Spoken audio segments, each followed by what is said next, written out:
Columbia Network takes pleasure in bringing you Suspense.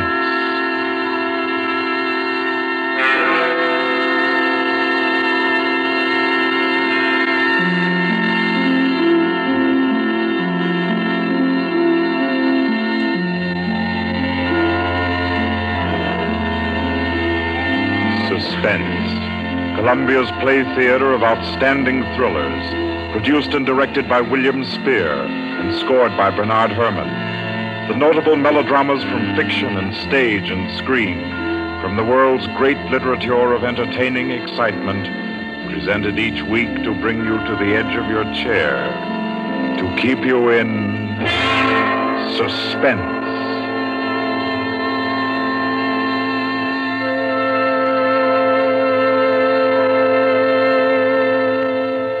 Tonight's adventure in suspense is from the pen of Dorothy Sayers. She called it The Cave of Ali Baba. Like the tale told by Scheherazade, a distinguished ancestress in the storytelling art, Miss Sayers' thriller deals with 40 thieves and with 2 magic words. For your uneasy listening, then, Suspense presents The Cave of Ali Baba.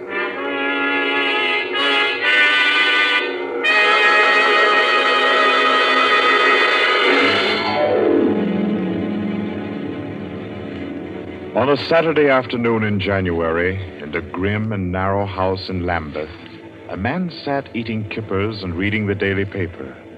He was smallish and spare, with brown hair rather too regularly waved and a strong, brown, pointed beard. His double-breasted navy blue suit, his socks, tie, and handkerchief were all scrupulously matched, and his brown boots just a trifle too highly polished. He did not look a gentleman, not even a gentleman's gentleman. Yet there was something about his appearance which suggested that he was accustomed to the manner of life in good families. A superior butler, perhaps, yet not old enough to be retired. A footman who had come into a legacy, yes. He had just finished eating, and he was sipping his coffee when a slight noise at the front door caught his ear.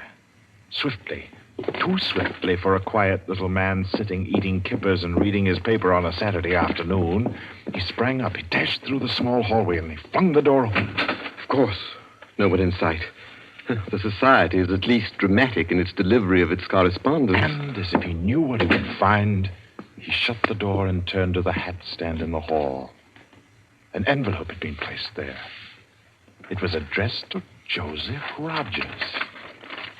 So Mr. Rogers opened the note. Number 21. An extraordinary general meeting will be held tonight at the house of number 1 at 11:30. You will be absent at your peril. The word is finality. Finality. Yes, I think so. The man called Joseph Rogers stood for a moment, studying the note. Then he strode to the rear of the house, to a tall safe built in the wall. Carefully, he manipulated a dial. He swung the safe door open. He stepped inside, into a small strong room. He opened a drawer marked Correspondence, placed the note inside, and then came out again. A moment to reset the lock for a new combination, and then he went back into the living room. He reached for the telephone. He lifted it from the cradle and then reconsidered. Too dangerous. He hurried upstairs and clambered into an attic. In the furthest corner, he searched for and found a knothole in the woodwork. He pressed it. A concealed trapdoor swung open, and he was in the loft of the adjoining house. He paused before 3 cages, in each of them a carrier pigeon. Carefully, he wrote a note. Slipped it under a pigeon's wing. There you are, my pretty. There, take it easy now. There you go. Fly straight. 4:30. I'll send another pigeon at 5 and the third at 6. I should have my answer by 9:30 at the latest. Oh, I forgot one thing, most important. Mr. Rogers moved through the trapdoor, back into the attic of his own house, and and once again he stood before the tall safe built in the wall. He opened the door, stepped into the strong room, moved for a moment quietly in the dark, and then spoke gently. Now, be good, my sweetheart. I'm depending on you. Open sesame. Come on now, old thing. Open sesame. Open sesame. That's better. That's very much better.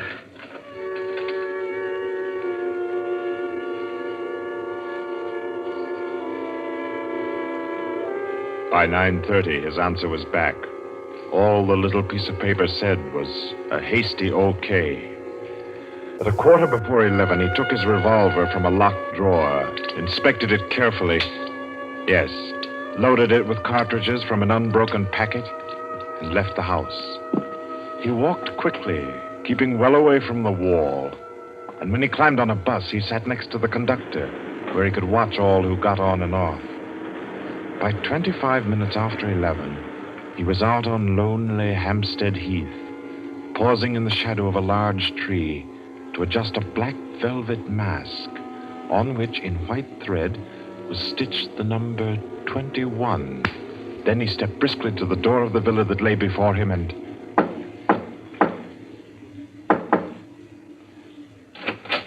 What is it? Finality. Come in. Go right on through. Number 1 will check you in. Right.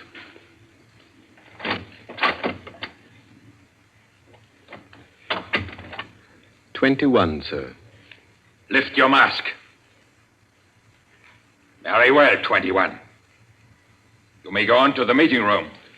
Thank you, sir.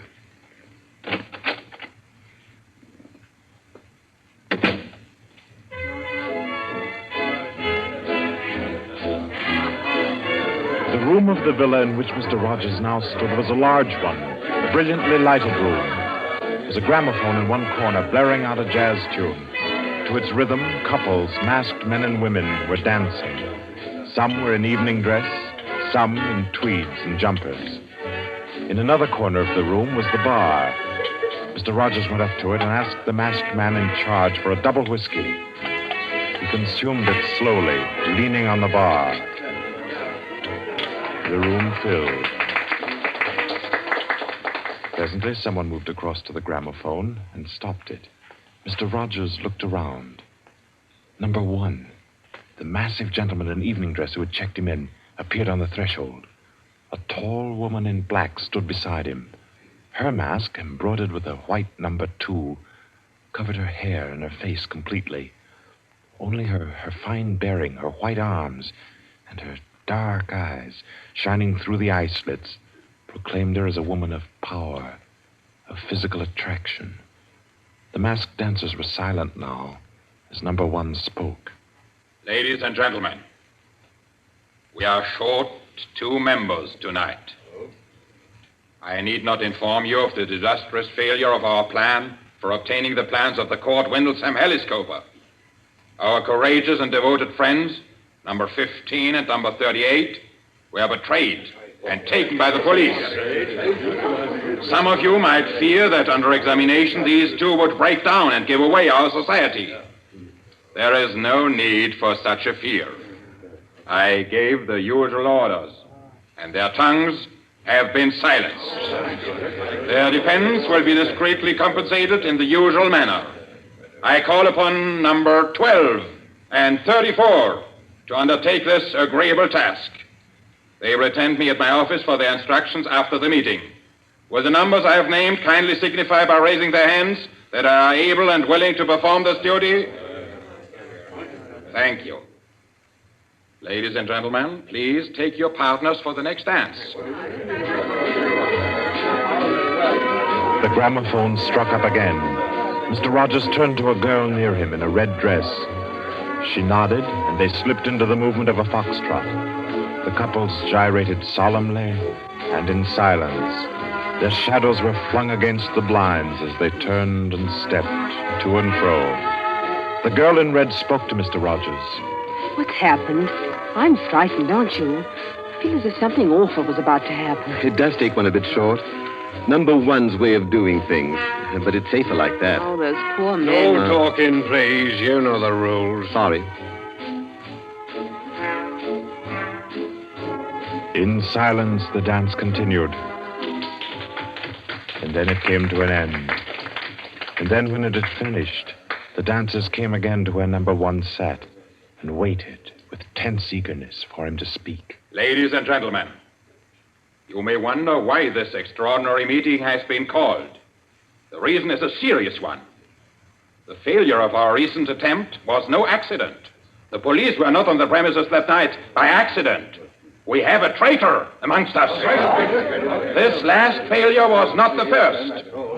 You'll remember the unfortunate way in which the affair of the Dinglewood pearls turned out. And there were others. However, I am happy to say that our minds can now be easy. All these troubles have been traced to their origin. The offender has been discovered and will be removed. The misguided member who introduced the traitor to our ranks will be placed in a position where his lack of caution will have no further ill effects. There's no cause for alarm. Ladies and gentlemen, please take your partners for the next dance.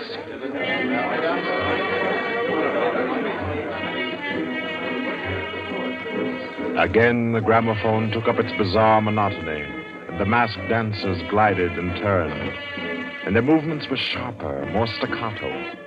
The girl in red was claimed by a tall mask in evening dress. A hand laid on Mr. Rogers' arm made him start. A small, plump woman in a green jumper slipped a cold hand into his. The dance went on.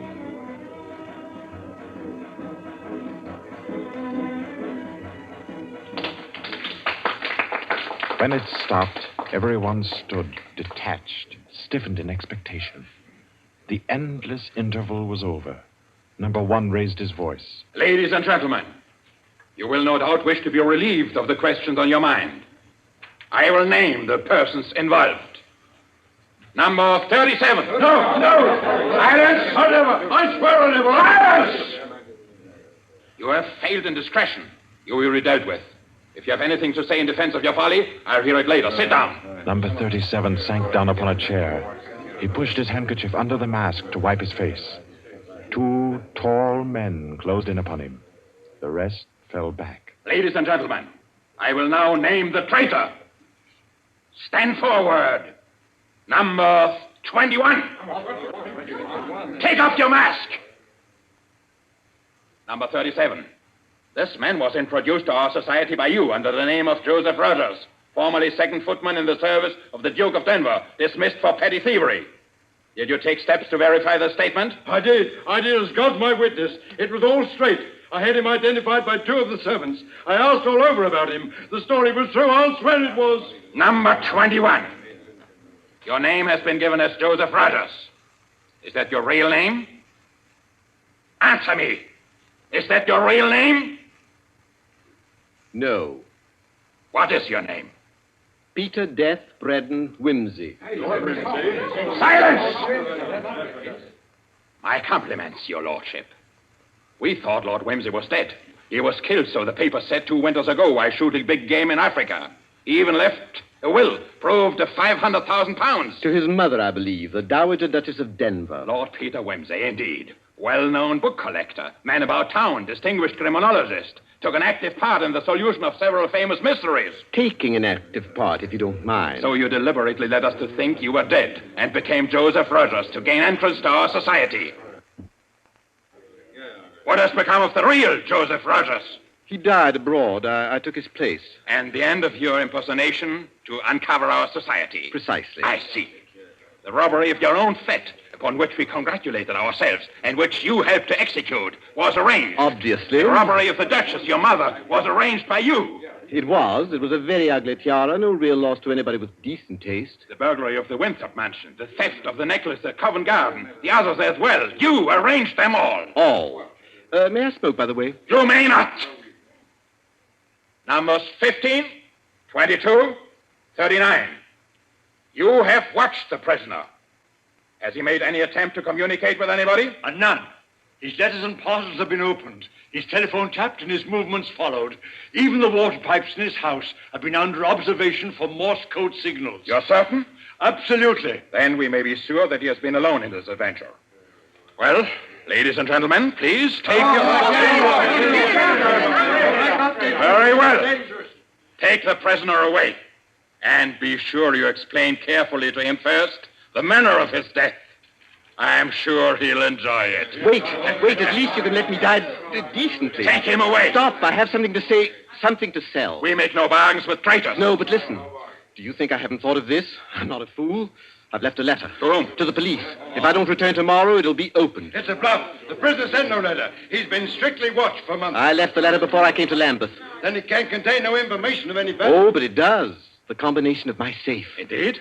Has this man's safe been searched? Yes. What did it contain? No information of importance, sir. An outline of our organization, the name of the house, nothing that can't be altered and covered before morning. And did you investigate the inner compartment of the safe? You hear what he says, did you? He's trying to bluff. There is no inner compartment. I hate to contradict you, but I'm really afraid you must have overlooked it. And what did you say was in the compartment, if it does exist? The names of every member of this society with their addresses, photographs, and fingerprints. How did you say you contrived to get this information? By doing a little detective work on my own. But you've been watched. True, the fingerprints of my watches adorn the first page of the collection. That statement can be proved? Certainly. The name of number 40, for example... Stop! If you mention names here, you will certainly have no hope of mercy. Bring the prisoner to my office. Ladies and gentlemen, take your partners for the next dance. Yes.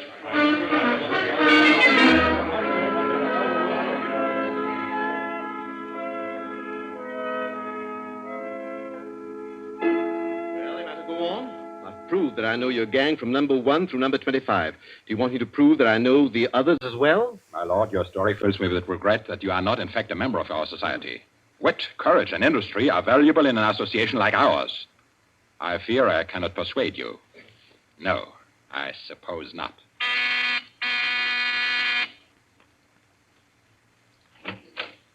Yes? Ask the members kindly to proceed to the supper room.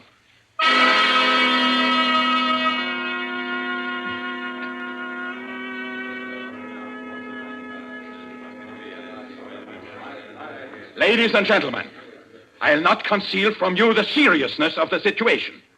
The prisoner has recited to me 25 names and addresses which were thought to be unknown except to their owners and to me. There has been great carelessness. Fingerprints have been obtained. He showed me some photographs of them. He tells me that the book of names and addresses is to be found in the inner compartment of his safe, together with certain letters and papers stolen from the houses of members, and several objects with fingerprints. I believe he tells the truth. He offers the combination of the safe in exchange for a quick death. I think his offer should be accepted. What is your opinion, ladies and gentlemen? The combination is known already. Fool! This man is Lord Peter Wimsey, a scientist of crime. Do you think he will have forgotten to change the combination? Oh, I say give him the promise. Time's getting short. You agreed? It's a bargain, Wimsey. What is the combination? The word of the combination is unreliability. And the inner door, the inner compartment. In anticipation of the visit of the police, the inner door is open. Good. Number 12 and 36. You will go to the prisoner's house and... Why should any more members just... That's right. I agree. Nobody ought to be trusted. Then what, ladies and gentlemen, do you suggest? You go yourself. You're the only one that knows all the names. You go yourself. I second that motion. Is the wish of the meeting, then, that I should go? No. I say no. No, don't go. Number 1 is our president, the head and soul of our society. If anything should happen to him, where should we be? You've all blundered. We have your carelessness to thank for all this. Do you think we should be safe for 5 minutes if he were not here to repair your follies? Well, there's something in that. If you will pardon my suggesting it, the lady appears to be in a position peculiarly favorable for the reception of the president's confidences. The contents of my modest volume will be no news to her. Why should she not go herself? Because I say she must not. If it is the will of the meeting, I'll go. Give me the key of the house. Here. Is your house watched? No. If I have not returned in 2 hours, act for the best to save yourselves. And do what you like with the prisoner.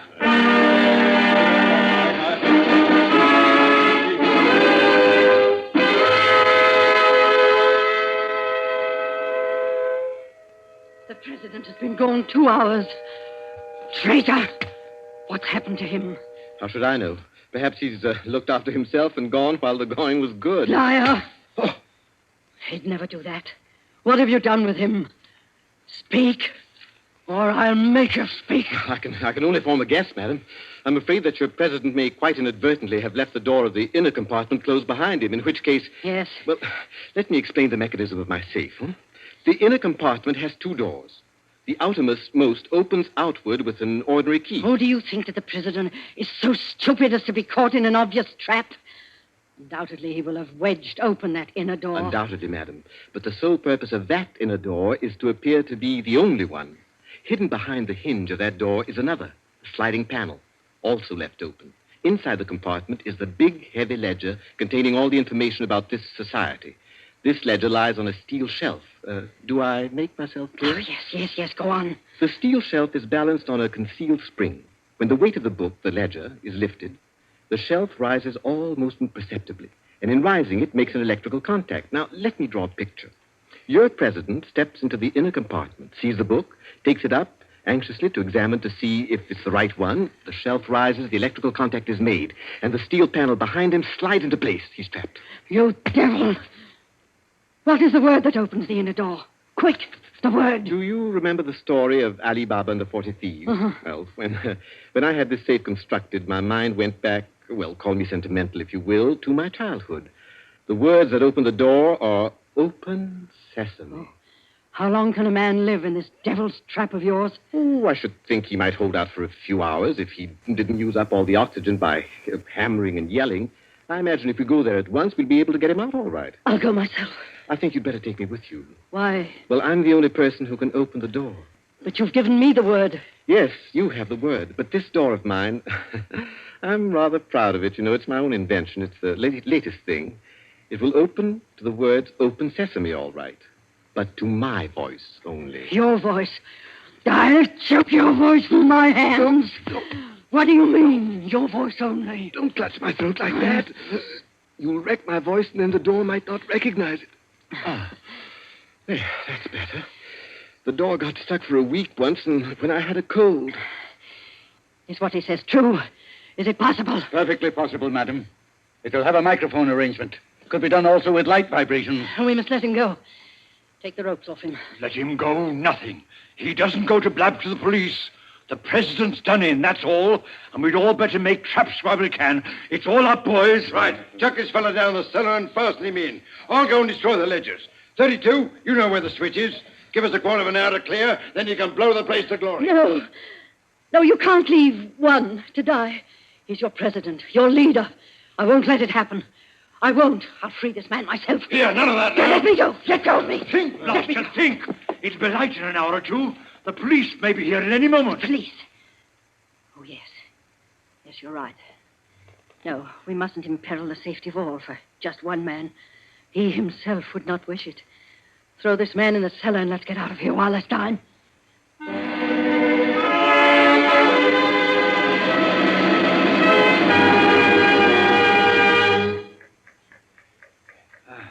Here. This is good enough. Leave him here. Right. Let's go. Hey, you chaps. Yeah? Should have gagged him. I say, it's lonesome down here in this cellar. You might at least leave the light on. Don't worry about the dark. They're taking you here as the time fuse for the bomb that's going to blow out this place. It's all set. You won't have long to wait. Not long.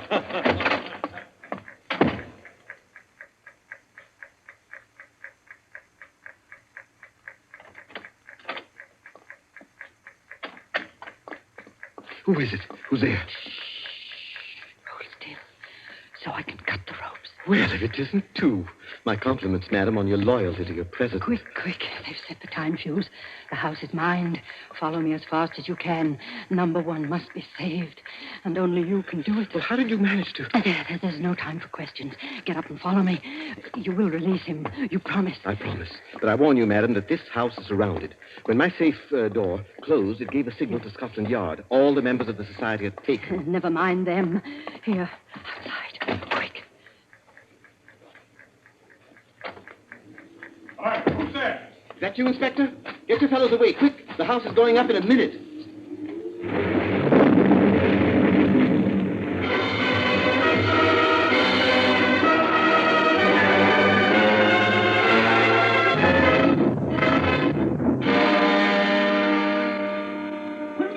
Lord Quincy! It's Inspector Parker, old man. Are you all right? I'm a bit winded. What's happened, Inspector? Well, about half a dozen of them got blown up. The rest we bagged. Hurry, we must hurry. Who's this? One of the gang. She's called number 2. We must save him, we must. Golly, I clean forgot the gentleman in the safe. Parker, where's your car? It's down the lane. Send one of your men down to get it. Right. Johnson, bring that car here. Yes, sir. I've got the number 1 of the whole company quietly asphyxiating at home. I promised we'd get back and save him. He's the bloke that we've been wanting. The man at the back of the Morrison case and the Hope Wilmington case and hundreds of others.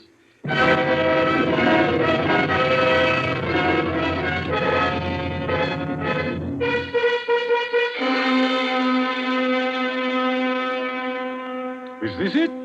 Quite a contraption. Yes, I only hope he hasn't upset the adjustment by thumping at it. Oh, please, hurry. I hope you haven't hurt my voice. You sound all right. If I can only be conversational. Come on, old thing. Show us your paces. Open sesame. Open sesame. Confound you. Open sesame. Open sesame.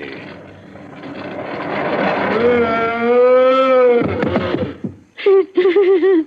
Let me see. No, he's not. He lived to stand his trial.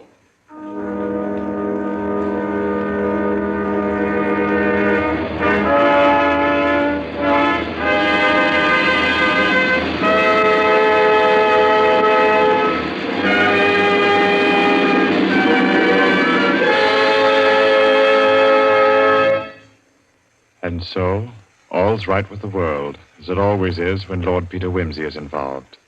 The Cave of Ali Baba by Dorothy Sayers was the story which gave us tonight's Suspense. Suspense is produced by William Spear. Our guest director for this evening was Robert Louis Sheehan. Tonight's radio drama was written by Peter Lyon and scored by Bernard Herrmann. Romney Brent was Peter Wimsey, William Moulton played number 1, and Ira Gerald, the lady in the case. Others in the cast were Kathleen Cordell, Victor Beecroft, Roland Bottomley, J.W. Austin, William Podmore, Ian Martin, and William Moulton. Next Wednesday, Suspense will not be heard because of a special all-star Hollywood broadcast which Paramount Pictures will present. 2 weeks from tonight, at this time, Columbia will bring you another selected story from the world's great literature of thrills. Another study in suspense.